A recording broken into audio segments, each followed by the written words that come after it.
سفر سے لے کر 20 سفر تک جناب مولانا شیخ سخاوت علی قمی صاحب خطاب فرمائیں گے۔ یہ تمام مجالس صبح ٹھیک 7 بجے شروع ہو جائیں گی۔ تمام مومنین سے شرکت کی استدعا ہے۔ نعرہ تکبیر، نعرہ تکبیر، نعرہ رسالت، نعرہ حیدری۔ اب میں ملتمس ہوں انتہائی واجب القدر جناب مولانا شیخ سخاوت علی قمی صاحب سے کہ ذمہ ممبر ہوں اور اپنے معاذ حسنت سے آپ لوگوں کو مستفید فرمائیں۔ ان کے آمد پر بلند تر صلوات۔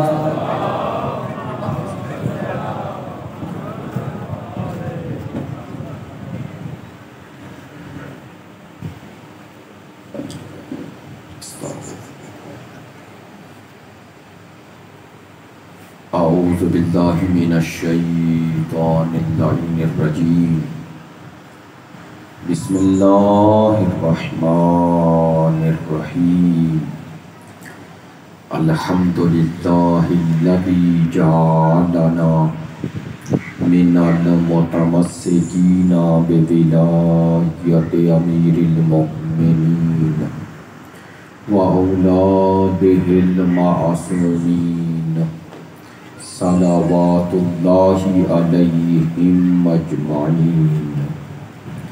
الحمدللہ علی ما انعم ولہ الشکر علی ما الہم والثناء بما قدم والصلاة والسلام التحیۃ والاکرام علی سیدنا و مولانا حبیبنا و حبیب قلوبنا شفیعنا ابی القاسم محمد صلی علی محمد وآلہ الاطیبین الاطہرین الاجمدین الامجدین الذین اذھب اللہ عنہم الرجس وطہرہم تطہیرا۔ محمد واللعنۃ الدائمۃ علی منکری فضائلہم وغاصبی حقوقہم من الآن الی قیام یوم الدین۔ اما بعد فقد قال سبحانہ وتعالی فی کتابہ المجید وکلامہ الحمید وہو اصدق الصادقین وقولہ الحق۔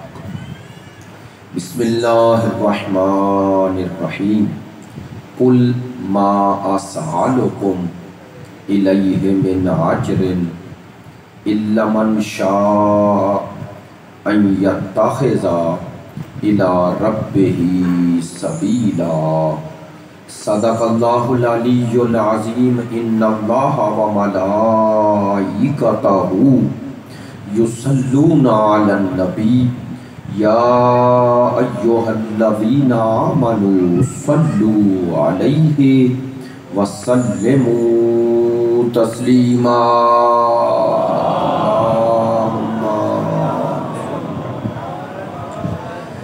آپ تمام حاضرین کی صحت و سلامتی کے لیے، مقامات مقدسہ کی حفاظت کے لیے، مجاہدین اسلام اور مدافعین حرم اہل بیت کی کامیابی و کامرانی کے لیے، دشمنان دین یزیدیت، ناصبیت، خارجیت کی نیستی اور نابودی کے لیے، تعجیل ظہور امام زمان کے لیے، ہمارے ملک کے استحکام کے لیے، مریضوں کی شفا یابی کے لیے، آپ کی اس مجلس میں شرکت کی قبولیت کے لیے، علماء کرام، مراجع عظام، عزاداران سید الشہداء، شیعہ اور اہل سنت محبین اہل بیت کی توفیقات خیر میں اضافے کے لیے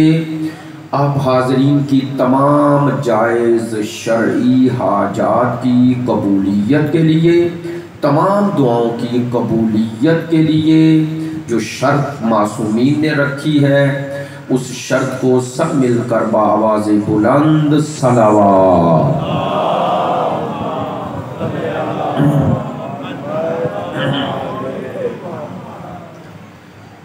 واجب الحترام معزز و مکرم حاضرین مجلس، محبان اہل بیت، پیروان مکتب ولایت، عاشقان مکتب شہادت، خداوند متعال کا شکر ادا کرتے ہیں جس نے ہمیں انسان بنایا، اور پھر اس کا شکر ہے کہ انسانوں میں ہمیں مسلمان بنایا، اور اس ذات گرامی پر اور اس کے سامنے سجدہ ریز ہیں کہ اس نے ہمیں مسلمانوں میں صاحب ولایت بنایا،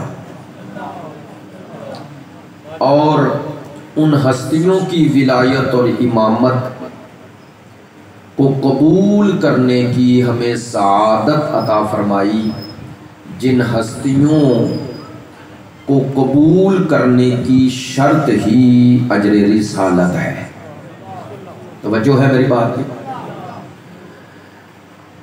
آج کی اس مجلس میں حالات اور واقعات کے تناظر میں کچھ گزارشات آپ کے لیے بھی، اپنے برادران اہل سنت کے لیے۔ موضوع اور عنوان گفتگو ہے محبت اہل بیت کی اہمیت اور محبت اہل بیت کی حقیقت۔ اہل بیت عصمت و طہارت کی محبت ہے کیا؟ پہلا سوال۔ دوسرا، اس محبت کی اہمیت کیا ہے؟ توجہ ہے؟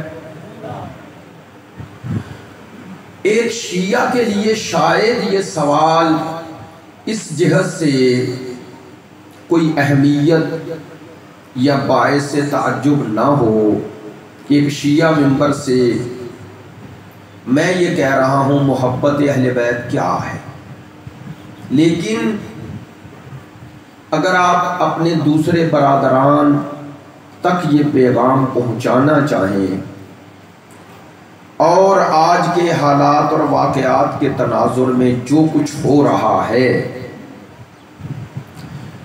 ان حالات میں اس موضوع کی اہمیت اور اس موضوع کی ضرورت واضح ہو جاتی ہے۔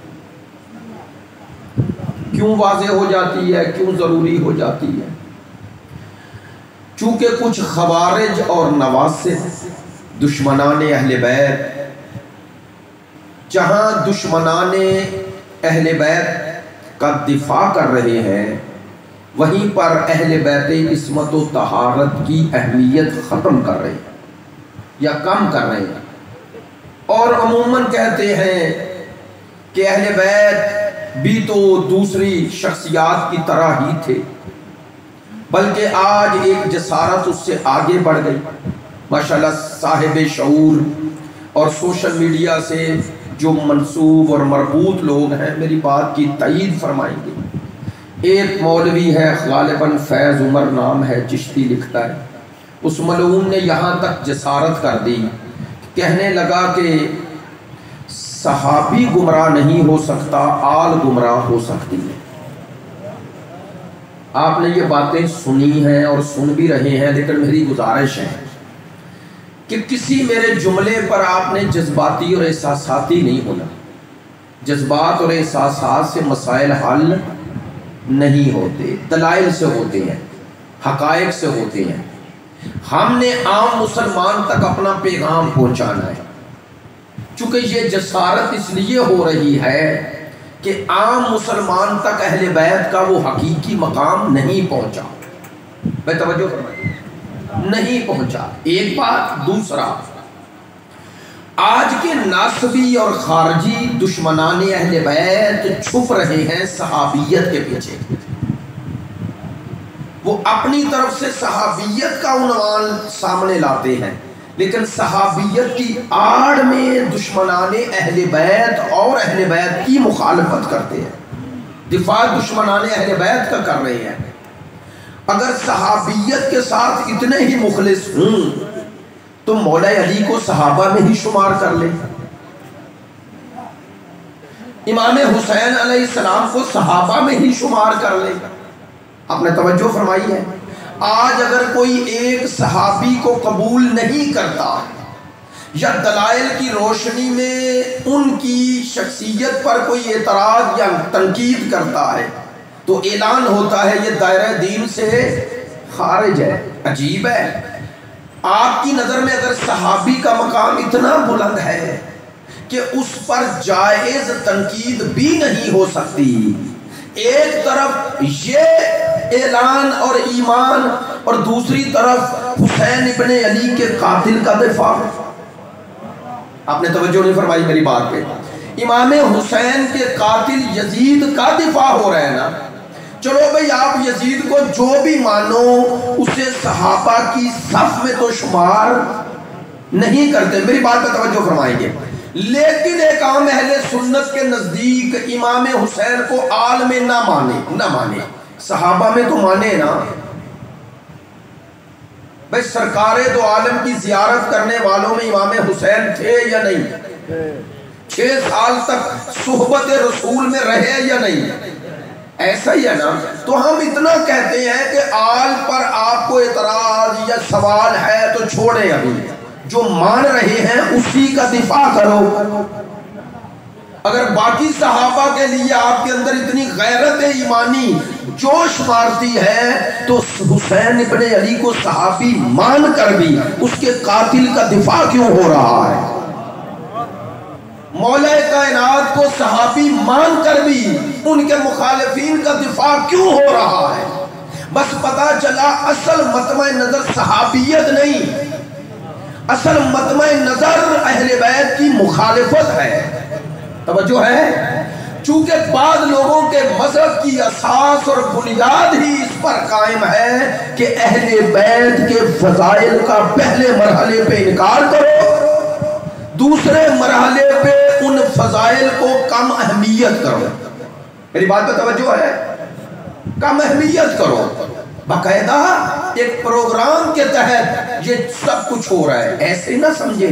اس کے پیچھے بعض لوگوں کے عقائد ہیں، لیکن اب ایک جملہ کہتا ہوں اگر متوجہ ہیں، آپ اور محبین اہل بیت اہل سنت نے ان ناصبیوں اور خارجیوں کو بند گلی میں لا کے کھڑا کر دیا ہے۔ میں ایسے نہیں کہہ رہا، اگر یہ اہل بیت کی مخالفت اسی طرح کرتے رہے انشاءاللہ ہمیں فائدہ ہوگا۔ میری بات پہ توجہ فرمانا، میں جو بات کہہ رہا ہوں توجہ فرمانا۔ اس کا فائدہ کیا ہوگا؟ کم از کم یہ اہل بیت کی مخالفت کرنے والوں کی وجہ سے آپ کے اس نظریے کی تو تقویت ہوگی نا کہ اہل بیت سے دشمنی ہے، اور یہ نعرہ پھر کارآمد نہیں رہے گا کہ ہم بھی مانتے ہیں۔ جس کو مانا جاتا ہے اس کا دفاع کیا جاتا ہے، اس کے قاتلوں کا دفاع نہیں کیا جاتا۔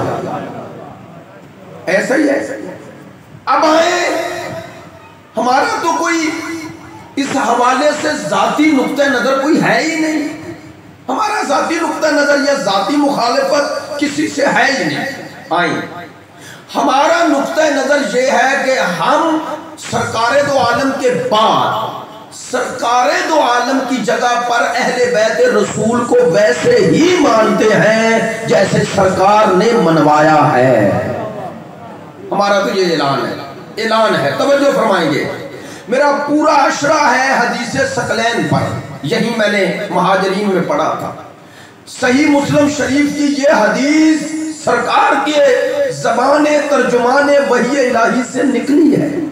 سرکار نے فرمایا انی تارک فیکم ثقلین، میں تم میں 2 چھوڑ رہا ہوں، ایک نہیں، اور چھوڑنے والی ذات سرکار کی ہے، اور فرمایا 2 چھوڑ رہا ہوں، کتاب اللہ و عطرتی اہل بیتی، ایک اللہ کی کتاب چھوڑ رہا ہوں، دوسری اپنی اہل بیت چھوڑ رہا ہوں، اور فرمایا ما ان تمسکتم بہما لن تضلوا بعدی ابدا، جب تک قرآن اور اہل بیت کے دامن کو تھامے رہو گے ہرگز گمراہ نہیں۔ یہ سرکار نے فرمایا، توجہ فرمائیں گے اس جملے کو اگر واضح کروں تو ایسے ہے. سرکار نے فرمایا وہ گمراہی سے بچے گا جس کے ایک ہاتھ میں قرآن ہوگا اور دوسرے ہاتھ میں آل محمد کا دامن ہوگا.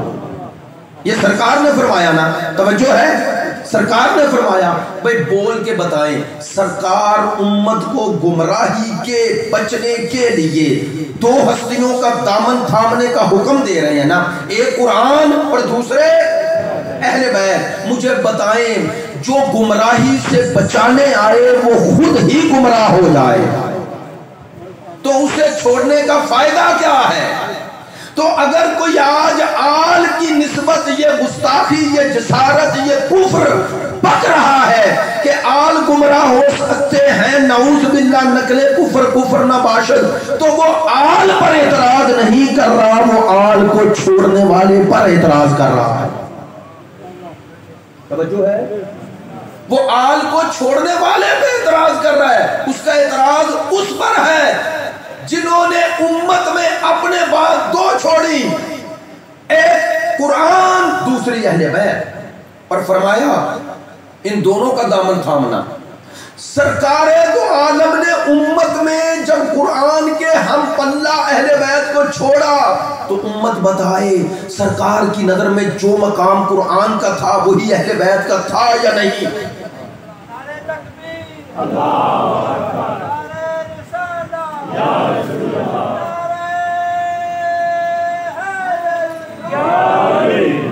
توجہ ہے میری بات میں؟ تھوڑا سا صلوات اس طرح پڑھیں کہ آپ نے جو ماشاءاللہ نیاز لنگر کھایا ہے اس کی غنودگی آپ سے اتر جائے.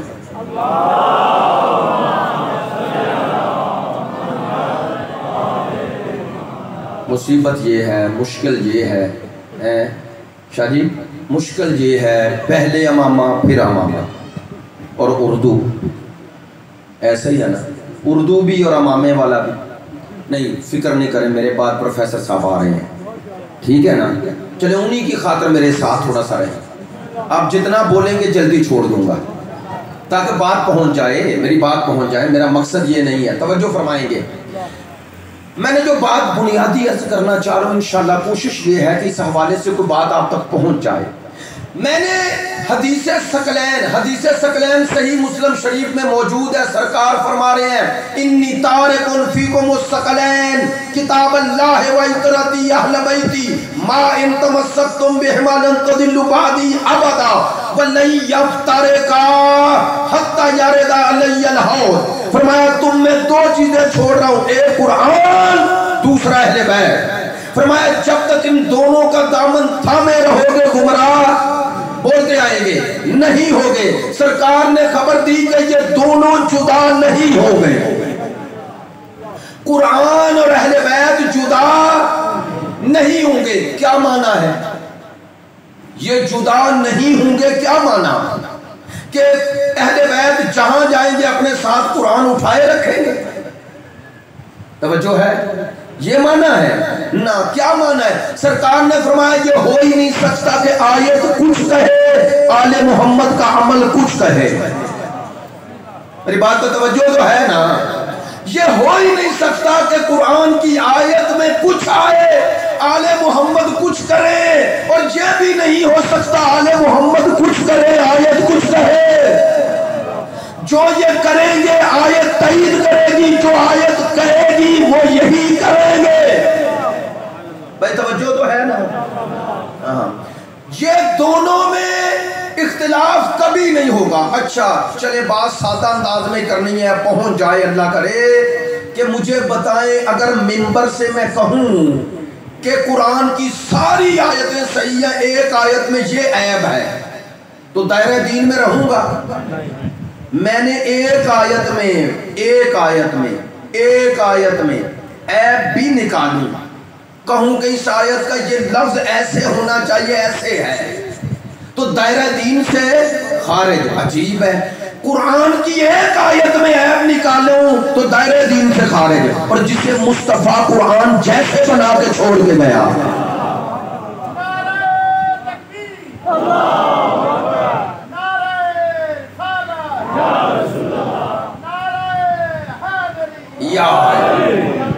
صلوات